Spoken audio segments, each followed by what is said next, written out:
जय जय श्री हरिवंश प्रशंसित सब दुनी सारा सार विवेकित कोविद बहुगुनी। कैसे पापी क्यों न हो श्री हरिवंश नाम जो ले। अलख लड़े तीरीज के महल खवासी दे।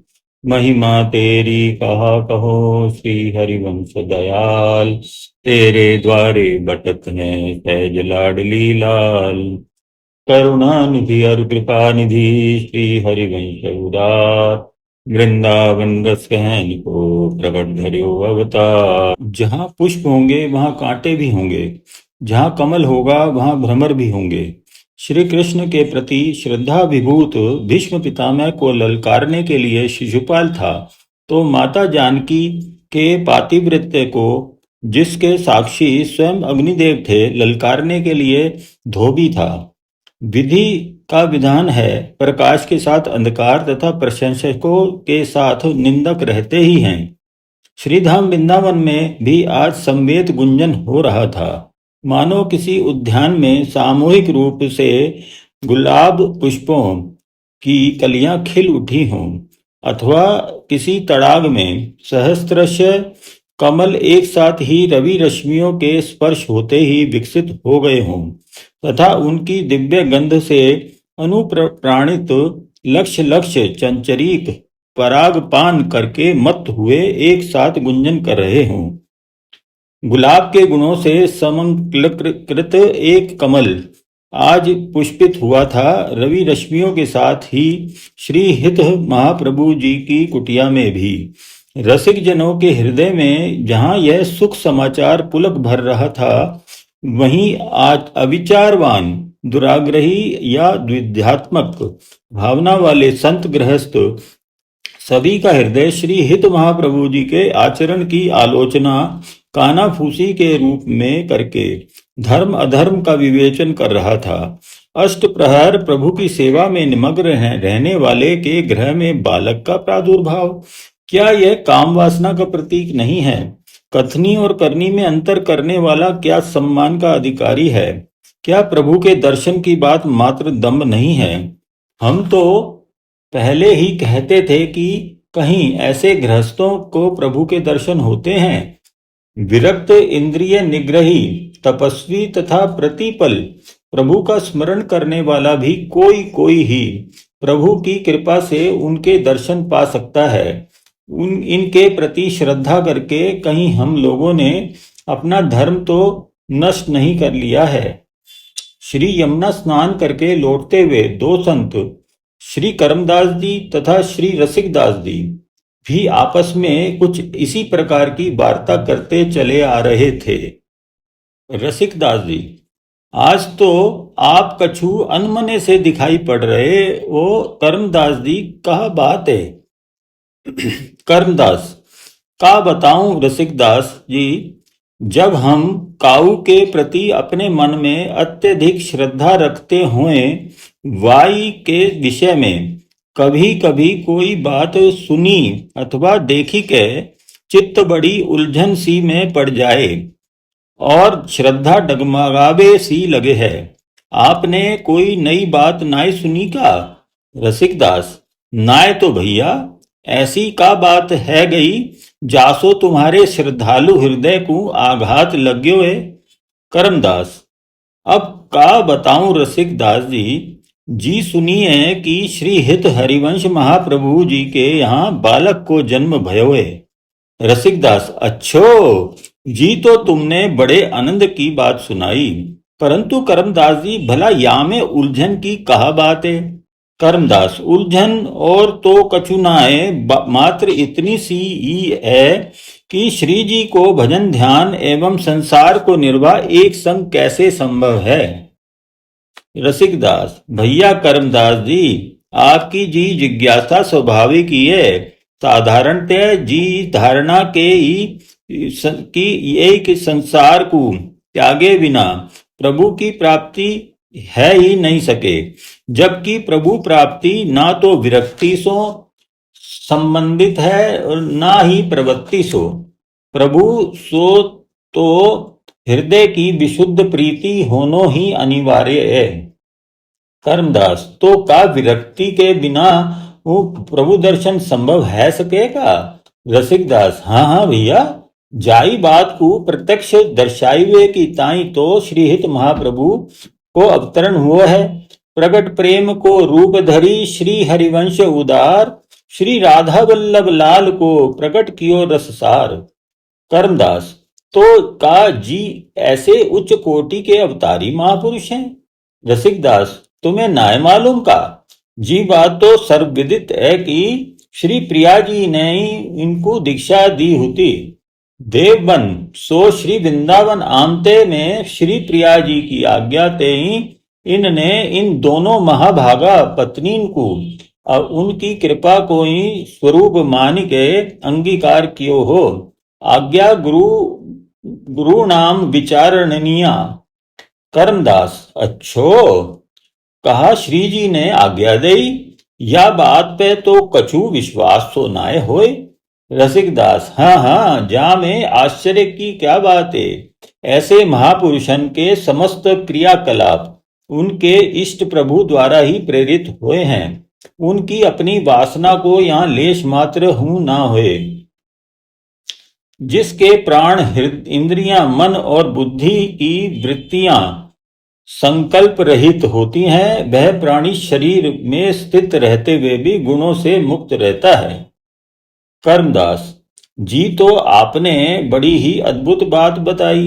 इनके विषय में कछु और हूं बताइबे की कृपा करो। रसिकदास, भैया, श्री प्रिया प्रियतम के अनुराग के प्रत्यक्ष स्वरूप को नाम ही श्रीहित हरिवंश महाप्रभु है। ये तो हम जैसे अल्पमति एवं भ्रमित लोगन को संसार एवं प्रभु काम एवं प्रेम, अनुराग एवं विराग के मध्य समन्वय, संतुलन एवं समुचित आचरण दर्शाए के हेतु ही या धरा धाम पे अवतरित भये हैं। सो तुम काऊ बात को की शंका मती करो और चलो। उनके यहाँ पुत्र जन्म के उपलक्ष्य में श्री जी को और वो अधिक लाड़ चाव है रहो होएगो। सो बधाई दे आवे और लाल जी के दर्शन ऊ कर आवे। कर्मदास, का कही श्री जी को लाड़ चाव? भला जी कैसे है सके? उन्हें तो सोवड़ जातक वो सूतक लगी रहो है। ऐसे में तो सेवा पूजा कछु नाय करियो करे। रसिकदास, भैया, तुम तो बड़े ही भोरे हो। अरे अवतारी पुरुषन को एवं सिद्ध मंत्रन को सूतक पातक को दोष नाय लगो करे। कर्मदास, आप तो ऐसी ऊंची बात कर रहे हो जो मेरी बुद्धि में ही नाय आवे। रसिकदास, बुद्धि ते परे जैसी तो कोई बात नाय कर्मदास जी। जो महापुरुष प्रतीक्षण श्री प्रिया प्रियतम को प्रत्यक्ष ही लाड़ लड़ामते हुए हूँ, वो शास्त्र मर्यादा सो परे स्वतः ही है जाए। समस्त शास्त्रन को फल हूँ तो श्री लाडली लाल की प्राप्ति ही है। या प्रकार प्रभु प्राप्ति के पश्चात की क्रिया स्वतः ही शास्त्र मर्यादा सो अलग है जाए। कर्मदास, अच्छो, का आपने ऐसी कोई प्रत्यक्ष घटना देखी है जासो आप इतनी दृढ़ता पूर्वक श्री महाप्रभु जी को श्री जी के प्रतीक्षण प्रत्यक्ष रहबे की बात कह रहे हो? रसिकदास, एक का ऐसो तो अनेक घटना है।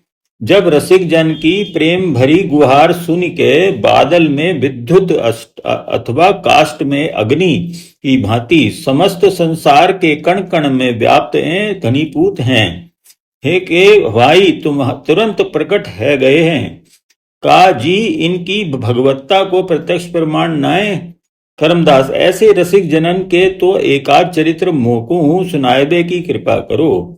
रसिकदास, हाँ हाँ भैया, सुनो। एक बेर करमठी बाई को मथुरा के सूबेदार ने कुटनी द्वारा बहकाए के अपने महलन में बुलवाए लई। जी बिचारी अबला घबराए के श्री गुरुदेव को पुकारवे लगी। वाई समय कक्ष में श्री गुरुदेव सिंह के रूप में प्रकट है गए। व्याघ्र रूप में उनके दर्शन करते ही सूबेदार तो भैंसो बेसुध है गयो और करमठी बाई सकुशल श्री वृंदावन पहुंच गई। हरिदास तुलाधार को श्री गुरु कृपा सो ही सिंह स्वरूप में ते ही उनकी दृढ़ निष्ठा देखी के स्वयं द्विभुज प्रभु के दर्शन दिए। और इन सब तेऊ अधिक श्री नाहरमल जी ने तो श्री हित हरिवंश महाप्रभु को श्री स्वामिनी जी एवं उनके परिकर के संग खेलते भये प्रत्यक्ष ही दर्शन किए हैं। कर्मदास आश्चर्यचकित होकर, अच्छो जी बात तो मैंने नाय सुनी, या श्री नाहरमल वारे प्रसंग को तो मोए नेक विस्तार सो सुनाएबे की कृपा करो भैया। रसिकदास हाँ हाँ भैया सुनो।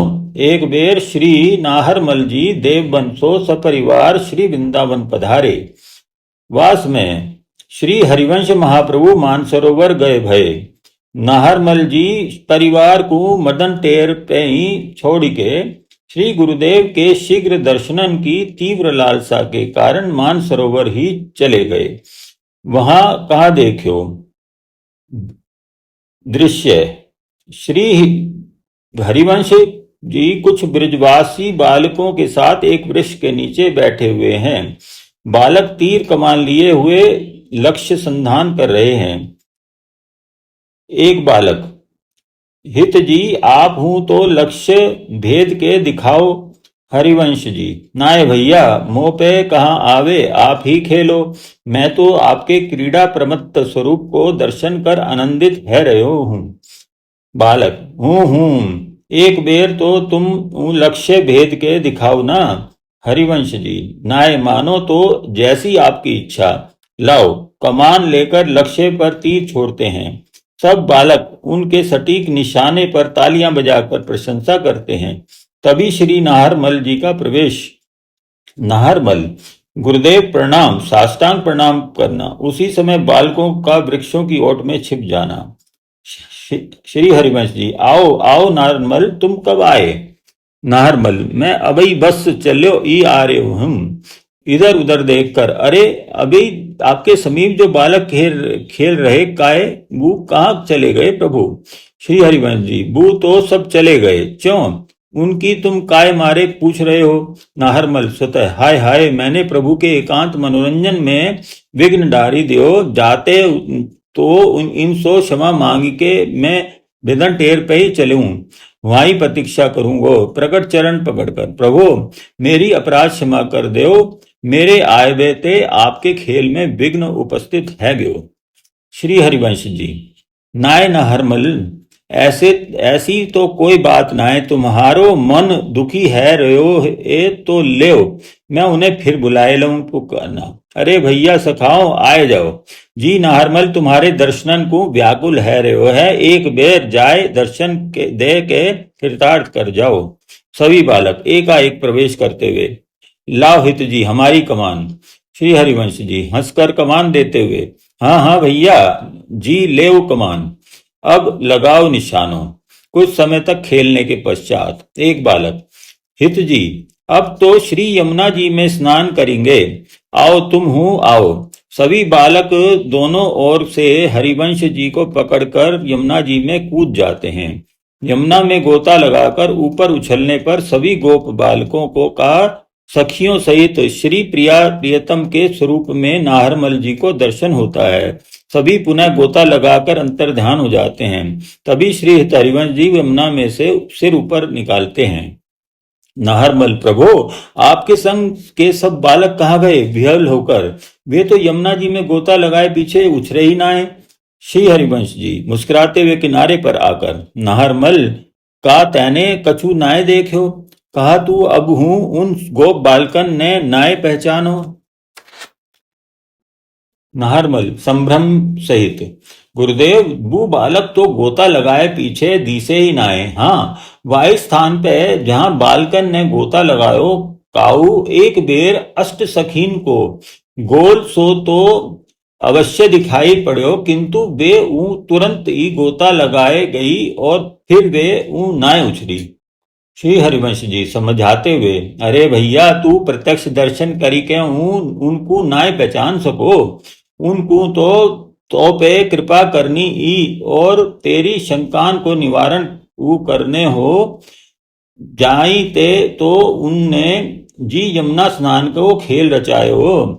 नाहरमल विह्वल होकर चरणों में गिरते हुए, हाय हाय, श्री स्वामिनी जी ने कृपा करी के दर्शन दिए, पर मैं अभागो थाड़ो ही रहो। ठीक ही तो है, मेरी आँखिन पे ब्रह्म को आवरण जो पड़ो भयो है।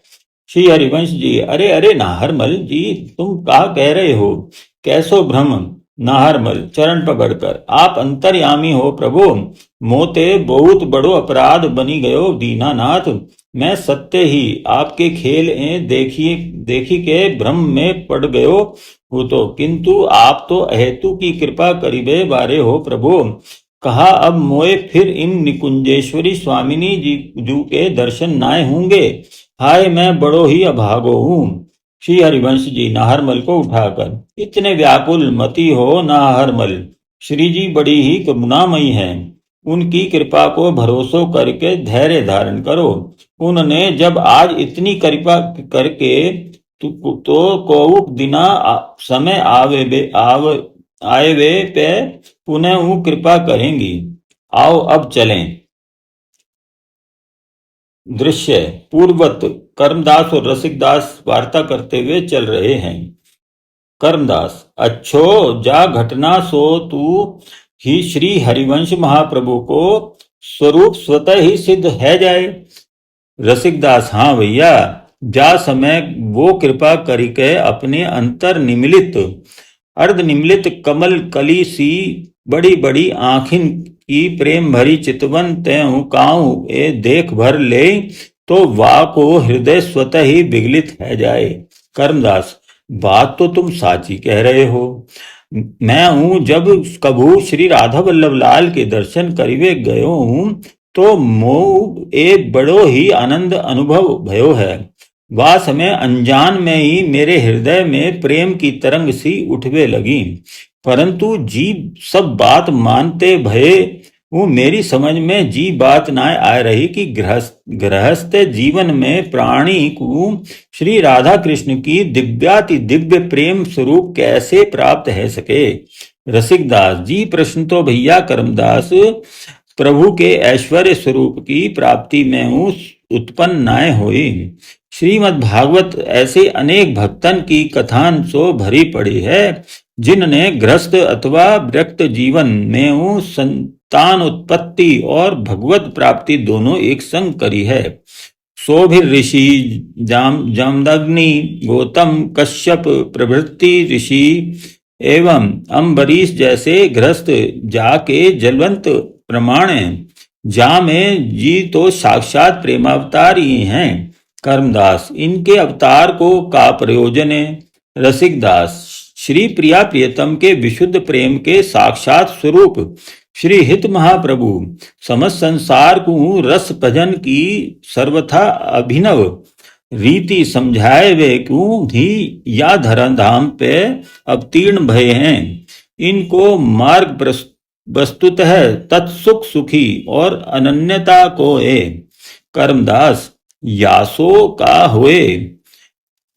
रसिकदास, अपनी समस्त प्रवृत्तिन को स्वसुख अथवा स्वार्थ के ताई ना करिके तत्सुख सुखी भाव सो करीबे ते तथा समस्त क्रियान को अनन्य भाव सो अपने इष्ट के प्रति समर्पित कर देवे ते सहज रूप सो ही हृदय में शुद्ध प्रेम को उद्भव हुए है, तथा वायु सु हृदय के संपूर्ण काम विकारन को उन्मूलन है जाए। कर्मदास, तो भैया अपनी प्रवृत्तिन को तत्सुख सुखी भावापन कैसे बनायो जाए तथा उन्हें अनन्य भाव सो इष्ट के प्रति समर्पित कैसे किया जाए। रसिकदास, भैया श्री महाप्रभु के शरणापन्न है के उनके उपदेशन को श्रवण रसिकन को सतत संग एवं श्री स्वामिनी जी के चरणन को निरंतर ध्यान करिवे के अभ्यास सो हृदय की ऐसी गति बन जाए। कर्णदास जी, बात तो मेरी समझ में आई गई। अब मोए नैक जा बात ए और स्पष्ट करी के समझाए दो कि श्री महाप्रभु या गृहस्थ पंक में पंकजवत निर्लिप्त कैसे रहे आवे। रसिक दास जी, तो कर्मदास जी बहुत सीधी सी बात है। कामना ही तो संसार पंक में लिप्त करीबे वारी है। निष्काम भाव सो कर्म तथा सर्वत्र अपने इष्ट को ही दर्शन करीबे वारे महात्मान को तो यह जैसे कमल पत्र पे जल की बूंद नाय ठहर पावे, वाई प्रकार सो स्पर्श हूं नाय कर पावे। वैसे हूं ऐसे महापुरुषन के चरित्र पे हमें शंका तब ताई ही उठे है जब ताई उनके प्रति हमारी मानव बुद्धि रहे है। ईश्वर बुद्धि भय पे जैसे 16,000 रानीन के मध्य रहते हूँ भगवान श्री कृष्ण को योगेश्वर कृष्ण विराट स्वरूप कृष्ण कहबे में तनिक हूँ शंका उत्पन्न नाय होए, वैसे ही इनकी लीलान में हूँ रसिकन को शंका के स्थान पे आनंद की उपलब्धि ही हुई है। कर्मदास भैया, मोए तो आपकी बात को पूर्ण विश्वास है गयो, परंतु जगत जगत में के मन संतोष के ताई उनकी भगवत्ता अथवा ऐश्वर्य को सुस्पष्ट रूप सो दिग्दर्शन करावे वारो यदि कोई और ऊंच चरित्र होए तो बाकू हुई सुनावे की कृपा करो। रसिक दास कुछ क्षण चिंतन करने के पश्चात पुलकित होते हुए, हाँ भैया, महाप्रभु के ऐसे चरित्र तो अनेकन है, किंतु या समय मोको बड़ो ही सुंदर प्रसंग स्मरण है आयो है, सो सुनाओ। आप ध्यान पूर्वक सुनियो। कर्मदास हाँ हाँ भैया सुनाओ, मैं पूर्ण मनोयोग से सुन रहे हूँ। महाप्रभु के चरित्रन को सुनिवे में मोए बड़े ही आनंद आए रहे है। रसिक दास बात उन दिनान की है जब श्री हित हरिवंश महाप्रभु 5 वर्ष के बालक होते। उनके ताऊ जी श्री नरसिंह आश्रम जी हरिद्वार के समीप एकांत में श्री नरसिंहोपासना एवं भजन कियो करते। उनके इनके समीप ही इनके भक्ति भाव सो प्रभावित भजन सिद्ध श्री ज्ञानू जी के महात्मा रहते। संतन के आपस में भगवत चर्चा हुई रहे। एक दिना नरसिंह आश्रम जी, आहा कहा बताऊं ज्ञानू जी, हमारे भैया व्यास के यहाँ जब ते रस घन आनंद मूर्ति श्री प्रिया प्रियतम की मुरलिका को ही प्राकट्य भयो है, तब ते मेरो मन बेर बेर भजन में ते हटके बीत माऊ बरबस ही आकर्षित है जाए। ज्ञानू जी, मैं आपके मुखार बिंद सो या बात एक बेर सुनी चुक्यो हूँ, पर अब ताई मेरी समझ में आपके या मोह को कारण नाय आय सको। का देर सवेर अथवा भगवत कृपा ते भय बालक भगवत अवतार ही हुए हैं। नरसिंह आश्रम जी, ज्ञानू जी जी बात नाय जी, तो मैं आपको पहले हूँ बताए चुक्या हूँ मैं के स्वयं प्रभु ने ही कृपा करके मोए जी वरदान दियो और कही हो तो कि हमारी मधुराति मधुर रस पूरित मनोहारी वंशी ही तुम्हारी भातृवधू के गर्भ सो प्रकट होएगी, और यह वंशी हमारे प्रेम को ही मूर्तिमान स्वरूप है। जासो हम प्रेमास्पद स्वयं ही डोर में बंधी पतंग की भांति या के संग क्रीड़ा करते रहेंगे। ज्ञानू जी, का आपने प्रभु जा बात की सत्यता की परीक्षा करी है। नरसिंह आश्रम जी विचार पूर्ण मुद्रा में स्वतः, आहा भगवत वचनन पे हूँ अविश्वास, धन्य है प्रभु आपकी माया प्रकट नाय। ज्ञानू जी, परीक्षा तो मैंने कबू नाय करी, बस प्रभु के वाक्यन को ही विश्वास है। ज्ञानू जी, आपके मुख सो बार बार वाह बालक की ऐसी प्रशंसा एवं चर्चा सुन के तो मेरो मन हूँ वाह के दर्शन को ललक उठ्यो है। अगर आप आज्ञा दें तो मैं हूँ वाह बालक के दर्शन करी आऊं। संग ई संग आपके वचन की प्रतीत ते हो जाएगी। नरसिंह आश्रम जी हंसकर, ठीक है, ठीक ही है, मेरे वचनन की प्रतीत चाहे होए न होए, किंतु वह बालक के दर्शन करी आओगे जी, बस सबसो बड़ो लाभ है। आप वहां ते आए के मोए अपनी मत जैसी जैसो ऊँ बताओगे मैं वही सत्य मान लूंगो। ज्ञानू जी, अच्छो तो मैं जाए रहूं। श्री नरसिंह आश्रम जी, आपकी माया बड़ी ही प्रबल है प्रभु। मेरे ऊपर आपको बड़ो ही अनुग्रह है, जो बेर बेर अपनी लीलान को चमत्कार दिखाए के मेरी निष्ठा दृढ़ एवं बुद्धि निर्मल कर दई। अन्यथा श्री रामावतार में काकभूषुंड जैसे परम भक्त और नित्य ऋषि हूँ, आपकी माया के जाल में फंस गए, और श्री कृष्णावतार में औरन की तो कहाँ चले, स्वयं ब्रह्मा हूँ, व्यामोह में फंसी के ब्रह्मलोक सो पृथ्वी तक चक्कर लगामते लगामते चक्कर घिन्नी से रह गए। बुरी लीला आज फिर रच रही आपकी माया, धन्य है लीलामय। दृश्य स्थान देव वन। श्री हित हरिवंश महाप्रभु 5 वर्ष की अवस्था के अपने उद्यान में एक तमाल वृक्ष को ही ठाकुर जी की पोशाक धारण कराने का खेल खेल रहे हैं। तभी ज्ञानू जी का प्रवेश हुआ। ज्ञानू जी हंसकर स्वतः, आहा जी वो बालक, जाको इतनो बड़ो रूपक हमारे नरसिंह आश्रम जी खेचो करे। धन्य है प्रभु की माया, जाने बड़े बड़े ऋषि मुनि मोहित कर लिए, तो बेचारे नरसिंह आश्रम जी ही यदि अपने कुल वर्धक भातृपुत्र के मोह में पड़ी गए तो का आश्चर्य। साधारण बालक जैसी बालक है, वैसो ही धूल दूसरित भयो अकेलो खेल रहे हो। बड़े आदमीन को बालक है, मार्ग में नंग धड़ंग ना लौटो तो ना लौटो। का जासो ही जी पूर्ण प्रभु को अवतार है गयो। तभी श्री नरसिंह हरिवंश जी के समीप उन्हें कुछ बालक से दिखाई पड़ते हैं। अरे जी बालक, अभी अभी या के समीप कहाँ से आए गए, चलूं नेक समीप सो देखूं। वृक्ष की ओट होकर, अरे जी तो राधा कृष्ण, अरे सखी परिकर हूं हैं। कहा मोय भ्रम है गयो, आंखें मीड़ कर कुछ न दिखने पर, हाँ सोई तो कही मेरो मेरो भ्रम ही हो। जी तो अकेले ही बैठो है। पुनः श्री राधा कृष्ण एवं सखी परिकर के दर्शन करके, अरे मोय जी है क्या, क्या हो गया। संभवतः मेरे मन को ही भ्रम है। पुनः नेत्र मोड़ मीड़ते ही नेत्र खोलने पर, श्री लाल जी हरिवंश, आज तुमने जी पोशाक कौन सी पहनाई दी है। हमें तो जी एक पोशाक की ओर इंगित करके, जी पोशाक सुंदर लगी रहे हैं। प्रिया जी, हाँ मोए ये साड़ी जो तुमने पहनाई है आज की ऋतु के अनुकूल नाय लग रही है। श्री हरिवंश, अब आप जी वस्त्र ही धारण करते रहोगे तो खेलोगे कब। आज तो आप दोनों ने कोई सी ऊँ पोशाक अच्छी ना लग रही। लाल जी, बस बस अब की बेर हम आप अपनी मन पसंद की पोशाक पहनते ही खेलवे चल देंगे। श्री प्रिया जी, हाँ नाय तो विलंब हैवे पे कहूँ श्री व्यास जी, तुम्हें ढूंढते भये आए गए तो हम तुम्हारे संग फिर खेल ना पाएंगे। श्री हरिवंश जी पोशाक बदलते हैं, श्री राधा कृष्ण सखियों सहित रास नृत्य करते हैं।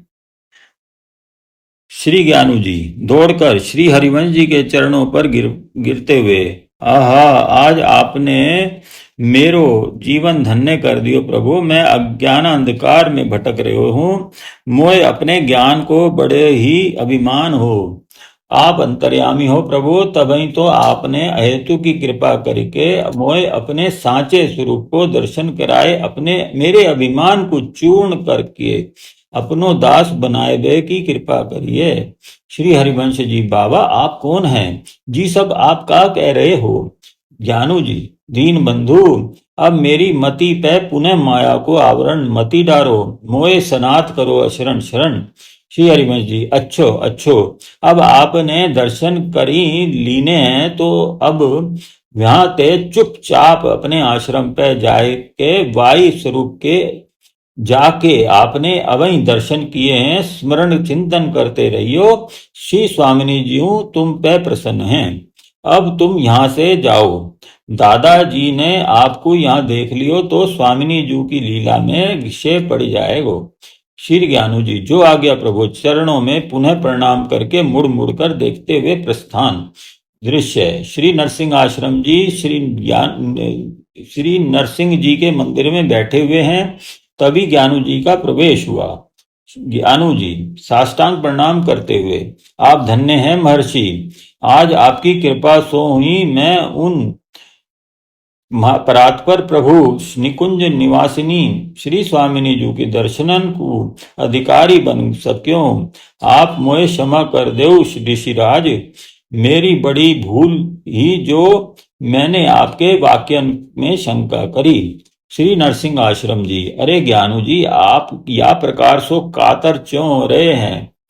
सुबह को भूलो, सांझ को घर लौटी आवे तो भूल्यो नाय कहावे। आप तो परम बड़भागी हो जो आपको स्वयं श्री श्यामा श्याम के दर्शन करीबो को सौभाग्य प्राप्त है गयो। ज्ञानू जी, मोह अधम अहंकारी के अज्ञान अंधकार को मिटाए के आपने पुनः साधुन के स्वभाव की ही रक्षा करी है। मैं आपके शरणागत हूँ। श्री नरसिंह आश्रम जी उन्हें उठाकर गले से लगाते हैं।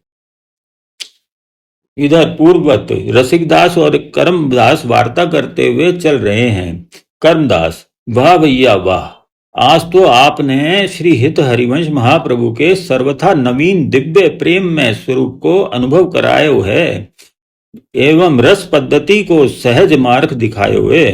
अब आप इनको उपासना मार्ग समझाए के की कृपा करो। रसिकदास, वैसे तो या विषय को श्री गुरुदेव के मुख सो सुन के ही बली प्रकार सो हृदयंगम कियो जाए सके है और समझो जाए सके, किंतु संक्षेप में इतनो ही समझी ले कि श्री राधा वल्लभ लाल को दर्शन, स्वामिनी जी के मंत्र को जाप, उनको ही नाम संकीर्तन एवं ध्यान महाप्रभु की संपूर्ण उपासना को सार है। प्रसाद में उनकी अनन्य निष्ठा है। या ही प्रकार सो एकादशी को व्रत नाय करें। कर्मदास, तब तो या रस पद्धति में त्याग को श्रम एवं क्लेश कछु नाय, बस जीव के हाथ में एक बेर या युगल केली को नित्य आनंद स्रोत लग्यो चाहिए। रसिकदास, हाँ भैया, तुम ठीक समझे। या रस में निमज्जित होते ही सांसारिक प्रपंचन को चित्त स्वयं ही छोड़ दे हैं। सायास विरक्त है कि आवश्यकता नाय पड़े। वास्तव में तो मनुष्य देह रूपी यह समस्त वैभव जीव को मिलियों ही युगल केली रस के अवगाहन करीबे को है। जीव ब्रह्मवश ही बाह्य प्रपंच में सुख खोजबे को श्रम करी रहो है। कर्मदास, आहा, आपकी ऐसी मर्म भरी बातिन के ने सुन के तो मेरो मन उत्साह सो उमगे उठ्यो है। श्री हित महाप्रभु के बारे में कछु और हूँ सुनायो भैया। रसिकदास, भैया देखो, हम लोग मदन टेर के समीप ही आए पहुंचे हैं। जासो अब तो पहले श्री राधा वल्लभ लाल के दर्शन को आनंद लेंगे और श्री महाप्रभु जी के मुखार बिंदु ते उपदेशामृत को पान करेंगे। कर्मदास, अच्छा भैया, चलो, मैं हूँ वहीं चली के रस सिंधु में अवगाहन करूंगो। जय जय श्री हरि वंश।